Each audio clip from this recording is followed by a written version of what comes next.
एक सवाल हो रहा है कि जैसे अभी सर्दियाँ आ गई हैं, गर्मियों के कपड़े अंदर, सर्दियों के बाहर निकाले हैं, हाँ जी। सभी ने किया होगा। बट दिक्कत क्या आती है कि जो पिछले कपड़े पिछले सर्दियों के, वो बच्चों के छोटे हो गए हैं अब, क्योंकि कहाँ बंदा कपड़े रखे ना, स्टोर करने में मुश्किल हो जाती है। जी।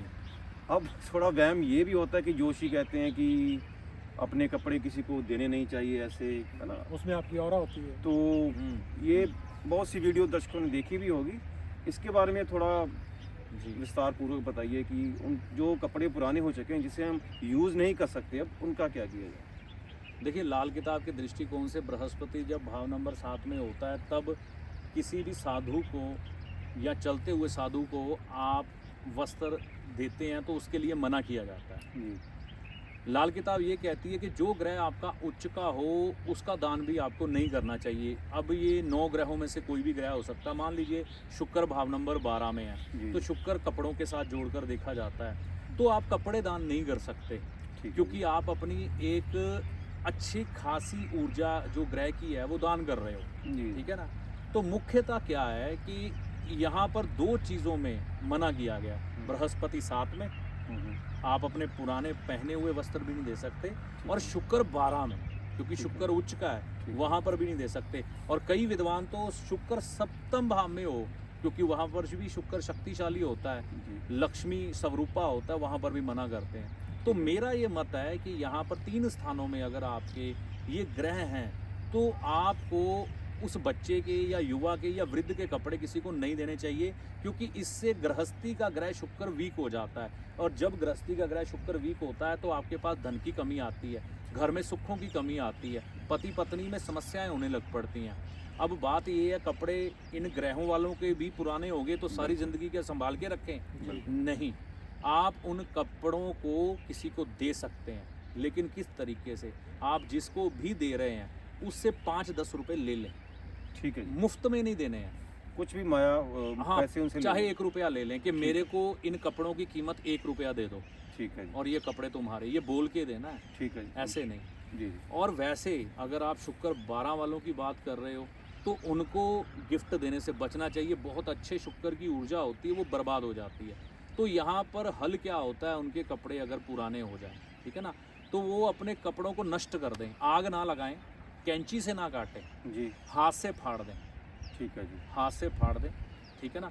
और उसके बाद उन कपड़ों को आप वेस्टेज में फेंक सकते हो, कूड़ादान में फेंक सकते हैं। हाँ, कुछ फेंक सकते हो। मतलब आपने उसको ख़त्म कर दिया ना, अब वो किसी के काम नहीं आएगा, काम नहीं आएंगे। अब उसका कुछ भी यूज़ नहीं हो सकता। कुछ घरों में देखा गया है कि जैसे कपड़े पुराने हो गए बड़े भाई के, उसको छोटा भाई डाल लेता है। जब उसके भी पहनने वाले नहीं रहे तो वो डस्टिंग के काम लगा लेते हैं।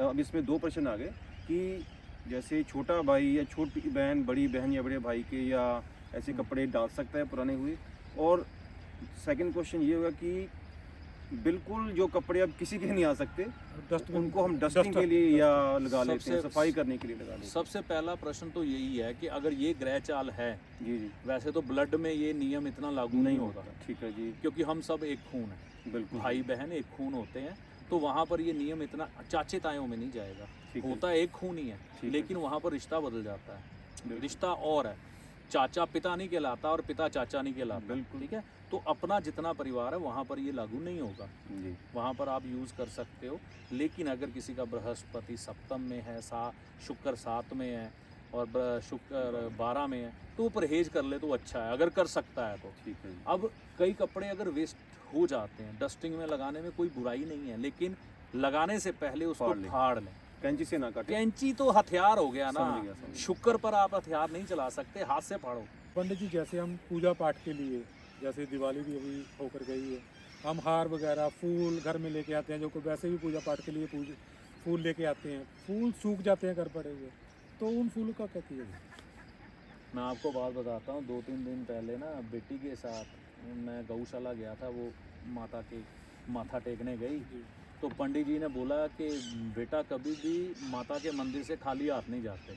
उन्होंने गुलाब का फूल उसकी हथेली पे रख दिया। मैं वहाँ पे खड़ा था, मेरे पास आई, मैं मंदिर नहीं गया था, मैं बाहर खड़ा था, कहीं कोई काम कर रहा था, तो वो आई, कहती मेरे को पंडित जी ने ये फूल दिया और ये वाली बात मेरे को बताई, अब मैं इसका क्या करूँ।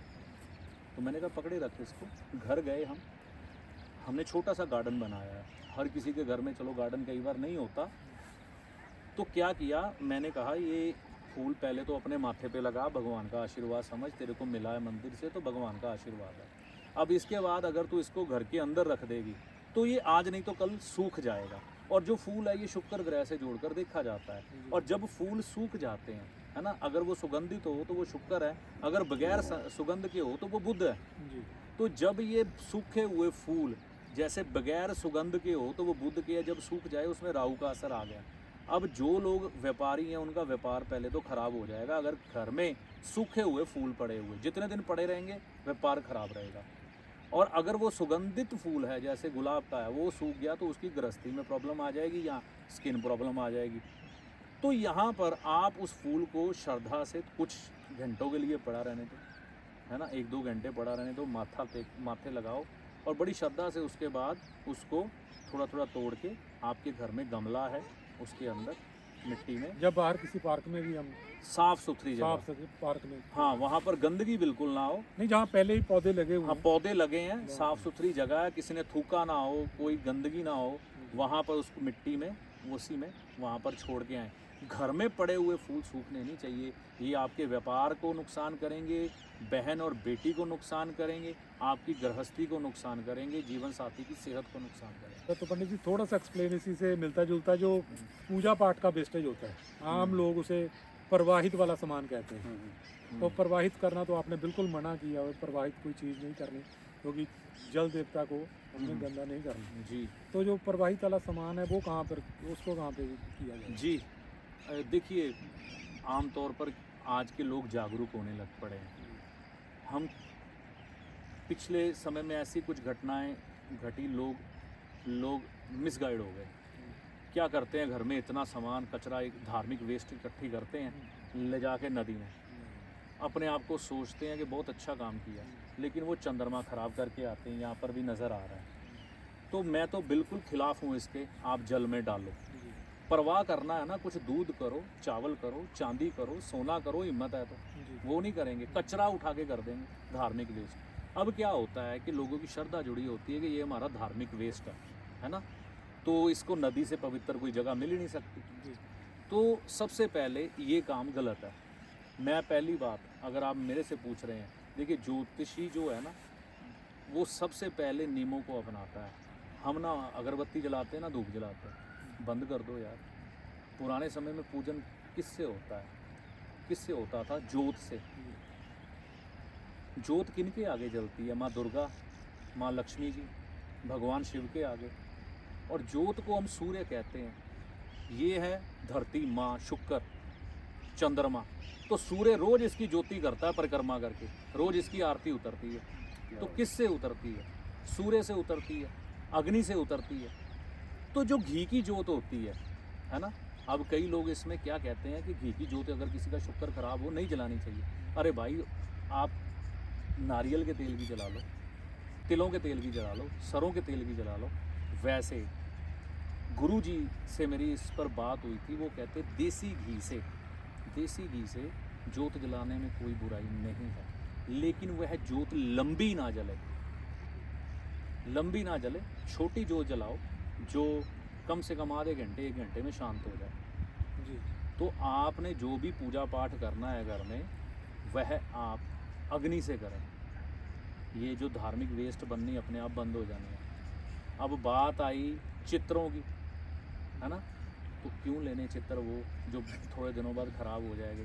आप चांदी की छोटी सी मूर्ति रख लो ना, 2-3 इंच की, भगवान का पूजन करना है, वो रख लो, वो ख़राब नहीं होगी। आप जाओ तो वो मूर्ति का भी जल प्रवाह करने का दिल करेगा आपका? नहीं करेगा, ठीक है ना। तो ये चीज़ें हमको कुछ बदलनी पड़ेगी अपने दिमाग से। अगरबत्ती, धूप की राख, चुनिया, ये सब चीज़ें कभी भी आप जल देवता में अर्पण ना करो। आप ये चीज़ें लेनी बंद कर दो ना। क्यों नदियों को आप दूषित कर रहे हो? और अगर ऐसी कोई व्यवस्था बन गई कई लोगों के घर में, धूप अगरबत्ती इकट्ठी होगी, उसको पानी में मिलाओ, उसकी राख बनेगी, किसी गमले में डाल दो, किसी गार्डन में डाल दो, गड्ढा खोद के, ठीक है ना, तो धरती में कर दो। जल के स्रोत तो गंदे ना करो, ये बढ़िया रहेगा। ठीक, धन्यवाद गुरु जी। ज्योतिषी आपका सलाहकार है जो आपको भले और बुरे समय का ज्ञान देता है, ना कि कोई चमत्कारी बाबा जो छड़ी घुमाकर आपको माला माल कर देगा, धनवान बना देगा, या कोई जादूगर जो छलावे में डालकर भ्रम की स्थिति पैदा कर कर आपके भाग्य को बदल देगा। तो ज्योतिषी को हमेशा सलाहकार के रूप में देखें, ना कि चमत्कारी बाबा या जादूगर के रूप में। ऐसा नहीं होता।